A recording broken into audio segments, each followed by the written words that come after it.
Good board.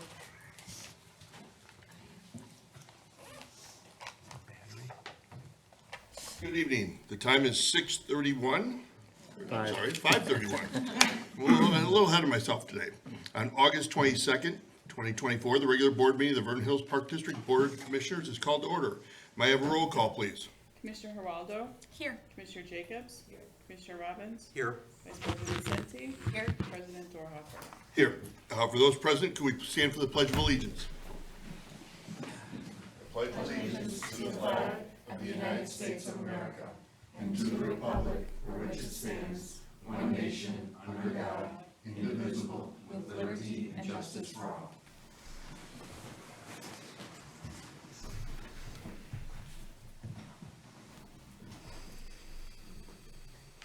The first item on the agenda this evening is the omnibus vote agenda. Items under the omnibus vote agenda are considered routine and/or non-controversial and will be approved by one motion. If a separate vote on any one item is desired, it will be pulled from the omnibus vote agenda and voted on separately. Items on the omnibus for this evening are the minutes of the regular board meeting dated July 25th, 2024, minutes of the special board meeting dated July 31st, 2024, payables and payroll through August 22nd, 2024 in the amount of $1,157,706.68. May I have a motion to approve the omnibus vote agenda? So moved. Second, Second. discussion? Roll call. Commissioner Jacobs. Yes. Commissioner Robbins. Yes. Commissioner Geraldo. Yes. Vice President Senti. Yes. President Dorhofer. Yes. Superintendent Mitchell, are there any changes to the financial reports for the file period ending July 31st, 2024? There are no changes. Great. At this time, the board would like to hear remarks from the public. Remarks will be limited to 3 minutes and no board response will be given. Is there anyone who would like to approach the board? If you could please step up to the podium, state your name for the record. My name is Jen Frios.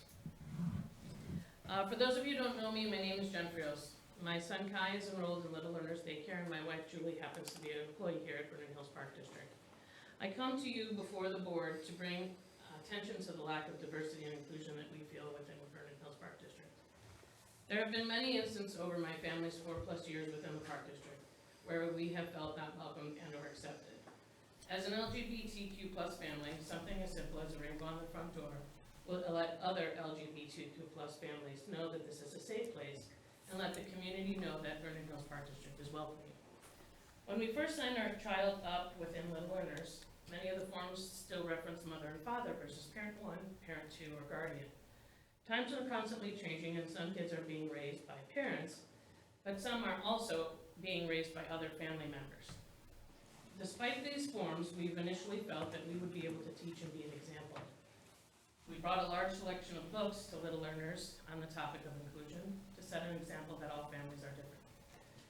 This was something that I thought would be a simple step to open the doors and the eyes of the staff and perhaps just touch on the topic that many families are different and have a different makeup.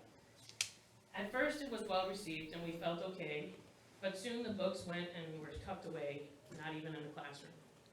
Gone was the chance of change in how Little Learners handled Mother's and Father's Day. I often was the one to receive Father's Day gifts. I'm not saying to not observe Mother or Father's Day, but what I'm saying is to know the demographics of your classroom. Can we not just say Parents' Day? Some children might have lost a parent. Some may be in a divorced home. Some may be raised by grandparents. My point, know your participants. In today's day and age, children are expressing themselves at younger ages also. It would be nice to not label toys with gender. For example, on dress-up day, why do we only offer female princesses and male superheroes? There are female superheroes, and it should be okay if a little girl wants to be a superhero. Instead, the children are being told it's not okay to be who they want. How can we ensure that inclusion and diversity are part of Vernon Hills Park District at all levels? Beyond being an LGBTQ+ family, we're a blended religious family. Vernon Hills Park District and Little Learners program puts emphasis on Catholic beliefs. From bringing Santa in to teaching about Easter, Vernon Hills Park District does not acknowledge different cultures or religious beliefs, let alone make those of us that are different feel welcome. Vernon Hills is a very diverse community. The population is made up of many races and ethnicities: Black, white, Asian, Hispanics. 35% of these residents are from outside of the United States. 12 different religions are observed within Vernon Hills Park District, and only 30% of that is Catholic. The 69% of the other religions, Jewish, Hindi, Buddhist, Islamic, or other variations of Christianity, are never representative. Why are we even incorporating religion in government space in the first place? Why are we speaking of religion in Little Learners? Why are all of the events only held on Fridays and Saturdays when this is a religious observance day for Jewish families?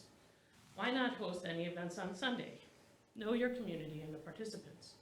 During winter decorations, oftentimes we see Santa hats and planters. It goes on to say during Easter time or spring, often there's Easter bunnies hanging. And why are we using bunnies at all? Perhaps omit bunnies and reference flowers, butterflies, and birds representing spring. Religion has no place in Vernon Hills Park District if you cannot be inclusive of all religions. I am here bringing this up because over the years my family has been involved in this park district. My wife and I have brought up these same topics to the staff, to the DEI committee chair, administration of Vernon Hills Park District, and HR, and have been met with resistance and can continually be told that change takes time. Most recently, we were told that perhaps we need to find a new program because our religious concerns and how we view Mother's and Father's Day being handled is not fair. Rather than investigate the situation and offer to fix it, they told us to find another program, which feels very discriminatory. What is the purpose of the DEI committee, I ask, if I cannot shed light as a parent on the lack of diversity and inclusion? The DEI committee chair has not as much included my concerns nor my wife's concerns in minutes after we followed up with her. This was evident when the minutes became available on the website. The only change that I have seen that the DEI committee has made is that the Vernon Hills Park District has a gender-sensitive changing room, which was a state mandate. This said, the changing room in a back hallway with a very small sign to even let anyone know it exists does not have running water, which makes it separate but not equal from the other locker rooms. When Vernon Hills Park District is what is Vernon Hills Park District to do to become more inclusive and pride itself in the diversity that this community is made up? What is Vernon Hills Park District to make those feel welcome? Specifically, LGBTQ plus families, those of other religions, and other cultural beliefs. In January of 24, this very board talked about events and community engagements. I suggest that Skokie has an amazing event called Festival of Cultures. Perhaps that is something that the board and the park district could look into. That also being said, in May of 2024, the board had submitted a proclamation that June is Pride Month. But what does that mean when Vernon Hills Park District does not even want to show that they're welcoming to LGBTQ plus families? Vernon Hills Park District can do better and should do better. Families who express their frustrations and concerns should be met with apologies and suggestions on how to make things right, not the sentiment that change takes time. I think it would be nice if Vernon Hills brings into their workplace diversity inclusion training for staff and committee members to help Vernon Hills Park District become more welcoming, inclusive, and successful. There are many companies that I have been made aware of that I'm happy to share if you should like. I also think a confidential survey sent to families and staff could shed some light on this very topic of what's been taking place in Vernon Hills Park District without the fear of retaliation or prejudice. I know that there's no one-word answer for change, but I hope that this board of the Vernon Hills takes this matter seriously, perhaps addresses change in policies and practice, and insists that Vernon Hills become a more welcoming and inclusive community without discrimination. Jen, thank you very much. Appreciate your time. Is there anyone else that wishes to address the board at this time?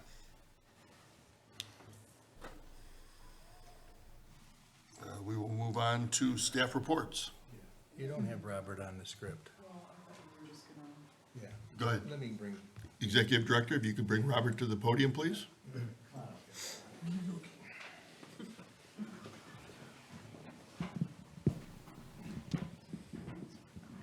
good evening, everybody. I think I shared with you a communication piece that one of our swim team parents addressed to staff on behalf of Robert and the way he's handled her son who's had some some health issues throughout the years, and then, just the way Robert has continued to help him and appreciate what he's done, welcome him back. And that's just one example. And so tonight, I thought was a good opportunity for us to just thank Robert for everything that he's done with our aquatic operations and our aquatic programs, our aquatic facilities in his, I don't know, how many years, Robert, you've been now? 8. That doesn't include all your years before that you were pool manager, and so probably more like 15. Yeah. But you see, I think there's a lot of great attributes that the district receives from Robert's involvement with our swim program. One is our head coach, where many of the athletes that we train and work with in our swim program envelope into becoming employees at our aquatic facility. And it's no secret, it's a national problem to recruit and retain and hire qualified lifeguards at a swimming facility. But we seem to be doing a pretty darn good job with being able to hire 80 lifeguards every year when you probably look around the communities that surround us and everybody's struggling to hire and retain employees. So Robert does a great job in terms of just mentoring our young athletes, giving them an opportunity to come and be employed with us.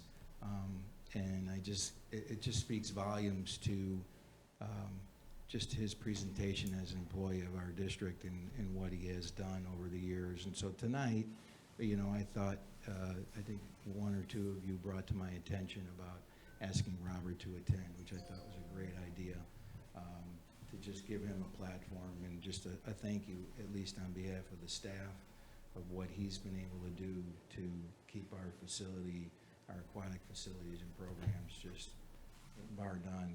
They're just outstanding.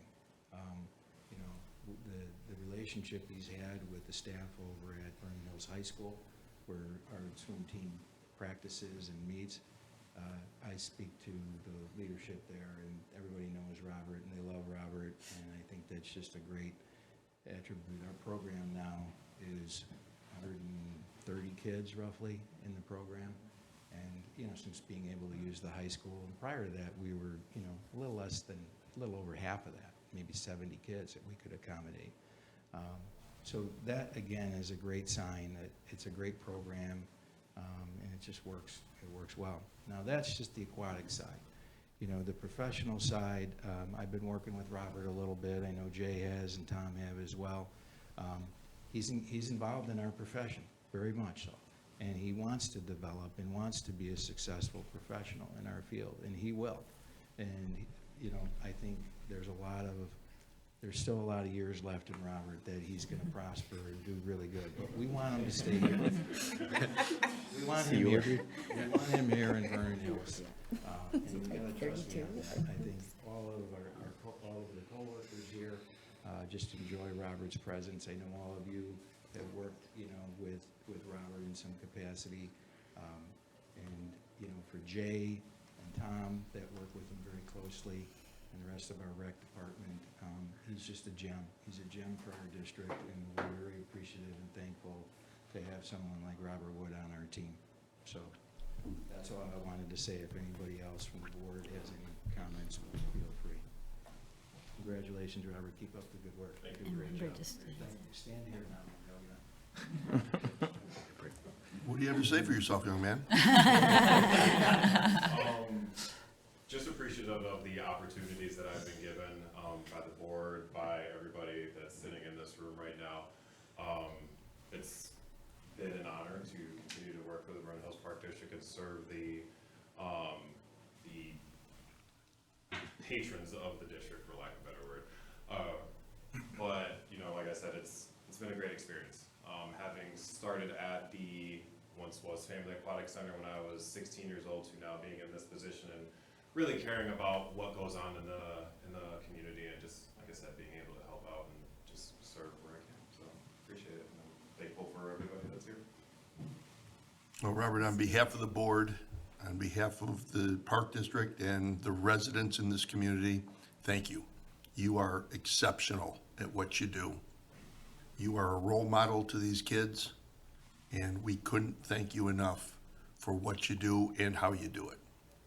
So, I've known you for a long time, and you've never wavered from who you are, and that's fantastic, so thank you very much. Thank you. Anybody else? Sure.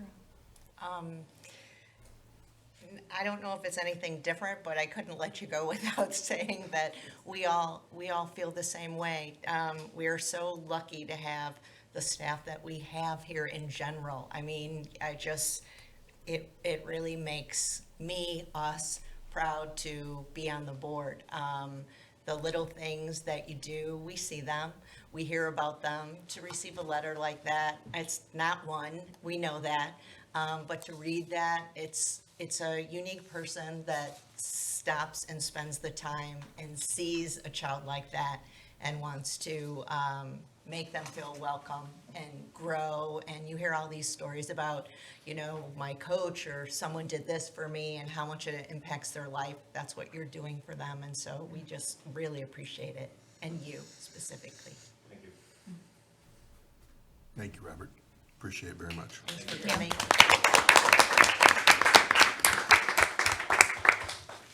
All right, next item on the agenda is staff reports. We are going to limit our staff reports to 2 or 3 major items. And with that in mind, Facility Manager Lacey Mernick. Lacey?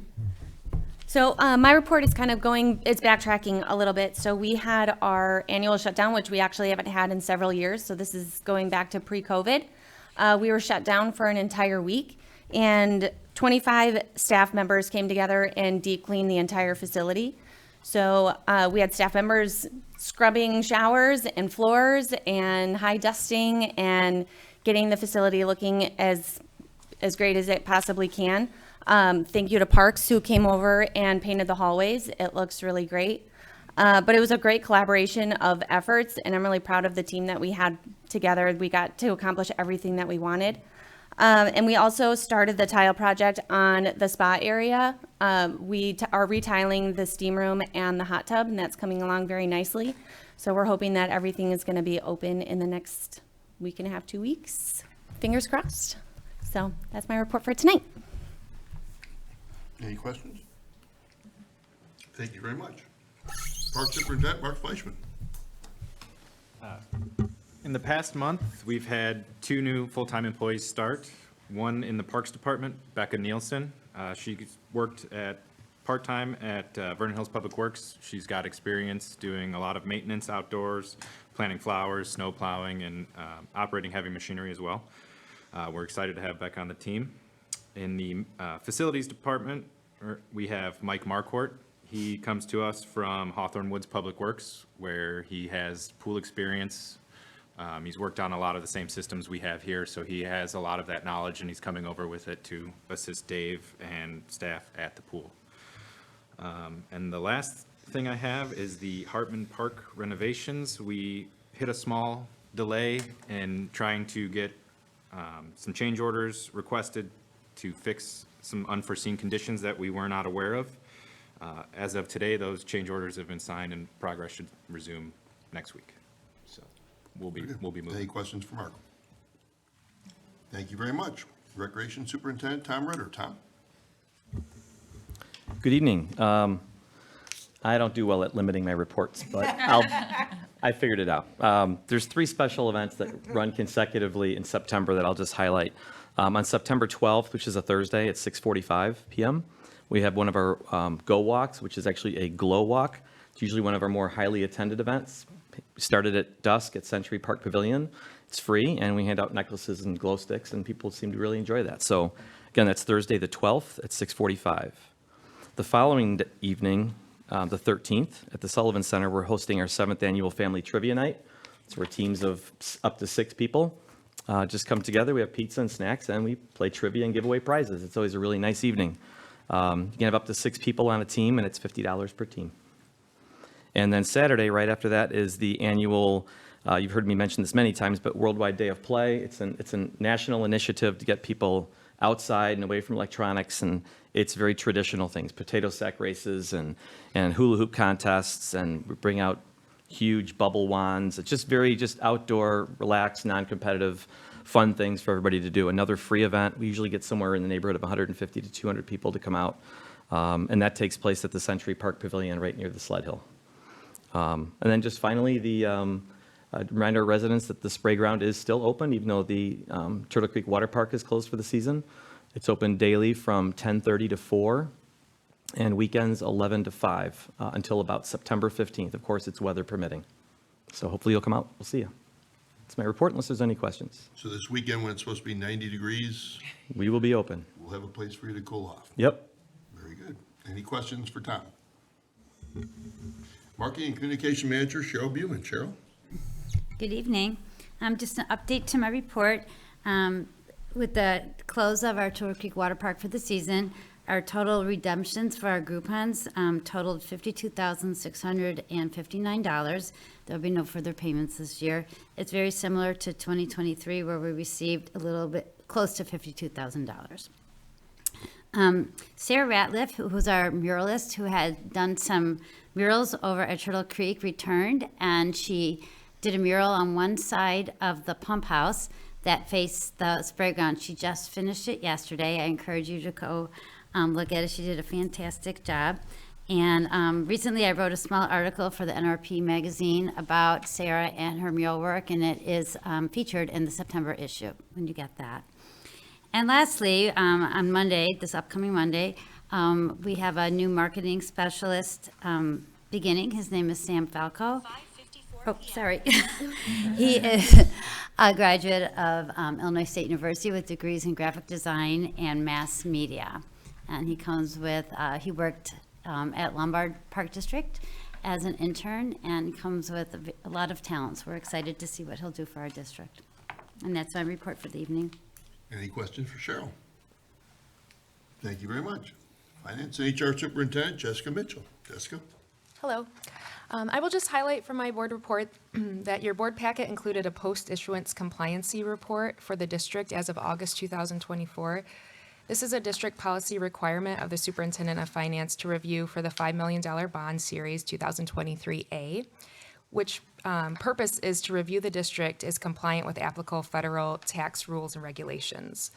So within that report, it was noted that the district has a rebate liability of approximately $24,000 to the U.S. Treasury. We are currently in compliance with tax law requirements, but due to the arbitrage rebate, the district consulted with the arbitrage group to calculate the correct rebate liability and remedial actions.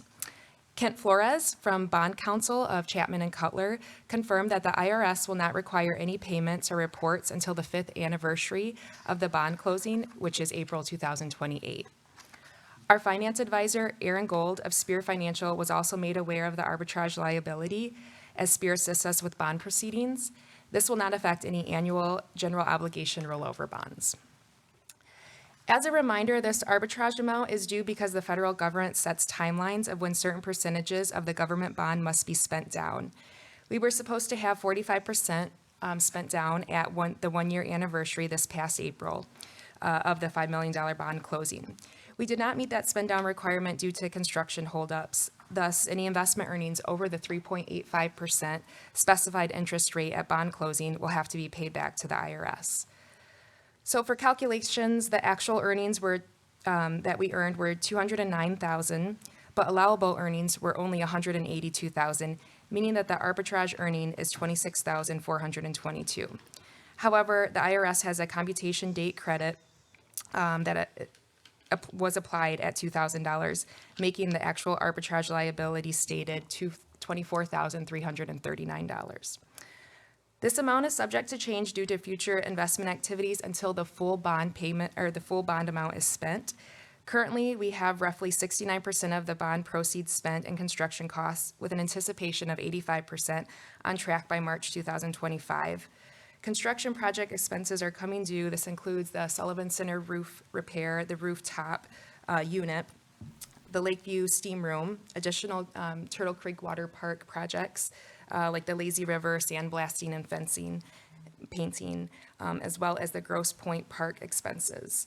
Les and I will continue to monitor this and keep the board abreast of any changes. Very good. Commissioner Robbins. Since this $24,000 liability isn't due for another 4 years, I assume we have to keep this on our books as a liability due to the IRS? Correct. Is it? Okay. It has been communicated with the auditors as well. Okay, the auditors know about this? Great, thank you. Any other questions? Commissioner Sente?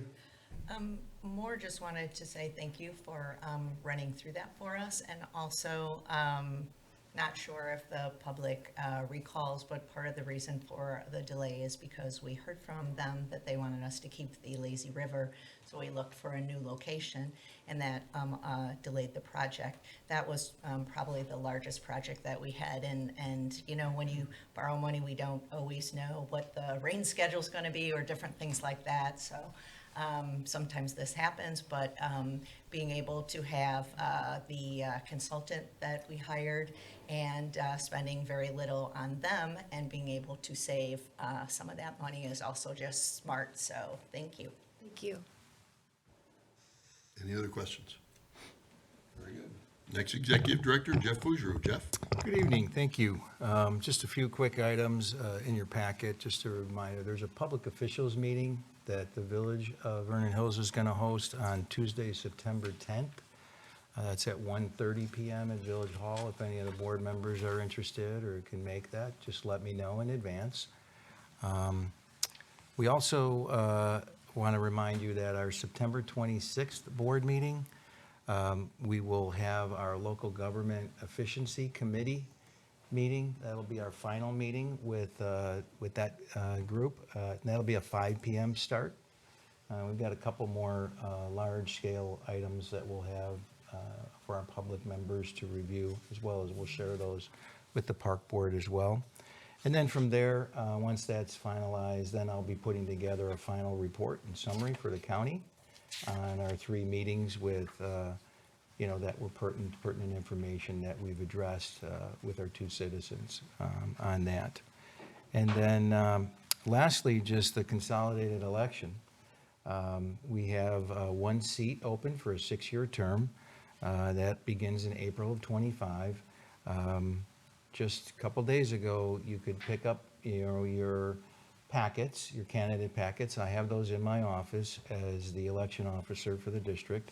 So if any of the public are interested, they can contact my office and I would make that available for them. That's all I have for tonight. I'd be happy to answer any questions from the board. Any questions for Executive Director Fugero? No? Thank you. Thank you very much. Next item, there are no commissioner committee reports or communications to be heard. There is no board correspondence to be heard, and there's no unfinished business. So efficient this evening. New business. First item on new business is the Hartman roof recommendation. May I have a motion to award the roof projects at Hartman Park to Lombardo Roofing Incorporated in the amount of $19,480. So moved. Second? Second. Discussion? Roll call. Commissioner Robbins? Yes. Commissioner Geraldo? Yes. Commissioner Jacobs? Vice President Senti? Yes. President Dorhoeffer? Yes. At this time, the board meeting will be recorded via audio tape, and staff will be dismissed from the meeting. We are going to go into a, still in the open meeting, so anybody is welcome to stay if you would like to stay, but we're going to go into a workshop with the board to talk about board dynamics. So with that being done, we're all excused.